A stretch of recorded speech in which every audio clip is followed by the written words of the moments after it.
천, 고, 마, 비.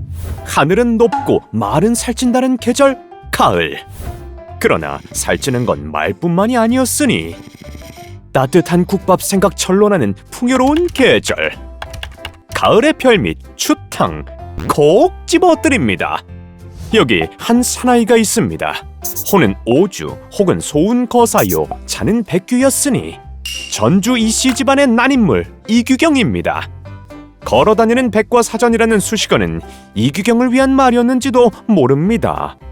이규경은 자신의 호인 오주를 따서 오주, 연문, 장전, 산고라는 책을 남겼는데 이 책이 무려 60권 60책이고 주제만 해도 역사, 천문, 지리, 불교, 도교, 문학, 음악, 병법, 의학, 농업, 서학, 그냥 세상 만물이 다 포함되어 있답니다.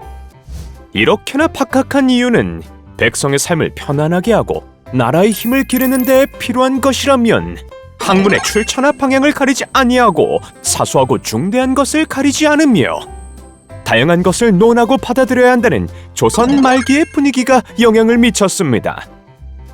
특히나 실사구시, 서학, 이용후생처럼 새로운 학문과 실용성이 대두되던 시기, 그 중심에 있던 이규경에게는 더욱 큰 영향을 미쳤겠지요. 하지만 그 외에도 이규경이 사소한 것 하나까지도 꼼꼼하게 살피며 논리적으로 들여다보게 된 것은 그의 가풍이 한몫했습니다. 이규경의 할아버지는 정조에게 신임을, 많은 학자들에게는 존경과 사랑을 받은 지식인 이덕무였습니다.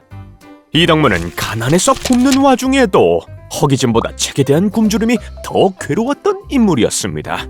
이덕무는 수만 권의 책을 읽고 수백 권의 책을 베껴 공부해가며 조선 후기의 백과전서, 청장관전서를 저술했습니다. 그리고 서술하는 동안 가능한 많고 다양한 소재를 고증적으로 써내려갔죠.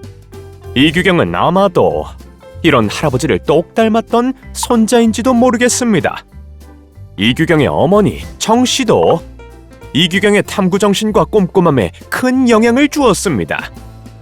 어린 이규경이 금여지를 얻게 되어 어머니 정씨 앞에서 가지고 놀기도 하고 먹기도 하고 있었답니다.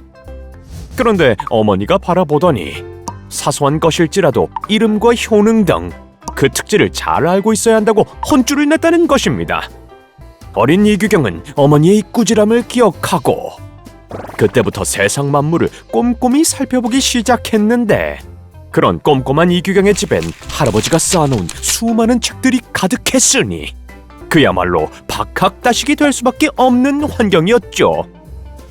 우리는 오늘 이런 이규경의 기록 중에서도 음식에 대한 기록을 살펴보겠습니다.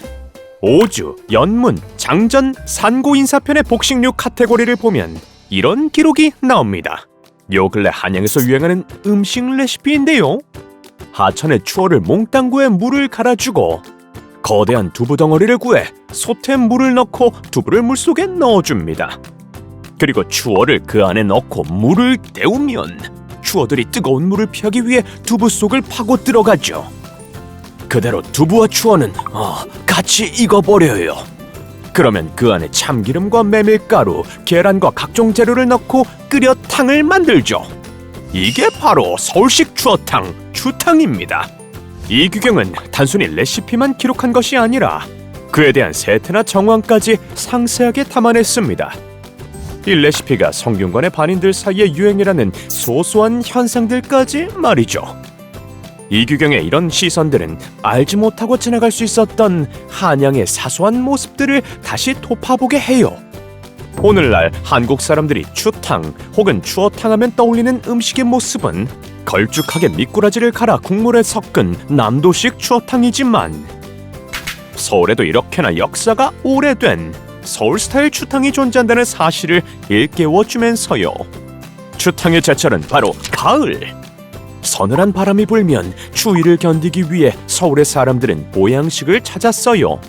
미꾸라지를 뜻하는 글자 추는 물고기 어자에 가을 추자를 더한 모양으로 여름에 더위로 지친 몸을 보호하고 다가올 추위에 견딜 힘을 내게 하는 주재료였어요.